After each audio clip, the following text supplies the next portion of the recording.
2 రోజుల్లో మీ భవిష్యత్తు మార్చుకోవాలి అంటే కొండ గుర్తుకే విశాఖ ఎంపీగా ఓటేసి సీరియల్ నెంబర్ 14, గాజువాక ఎమ్మెల్యేగా సీరియల్ నెంబర్ 8. మీ భవిష్యత్తు మారాలి, మీ ఫ్యూచర్ మారాలి, అభివృద్ధి జరగాలి, అప్పులు తీరాలి, ఉచిత విద్య వైద్యం రావాలి, నిరుద్యోగులు అందరికీ ఉద్యోగాలు రావాలంటే కేఏ పాల్ రావాలి.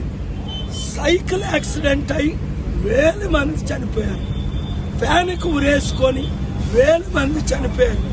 కొండ నీళ్లు తాగిన వాళ్ళు కోట్ల మంది బ్రతికారు. ఎలక్షన్ కమిషన్ కూడా ఓట్ ఫర్ ఫ్యూచర్ చలివేంద్ర పెట్టి సోమవారం కొండ నీళ్లు తాగమంటున్నారు. అర్థమేంటి? మీరు కొండ నీళ్లు తాగితే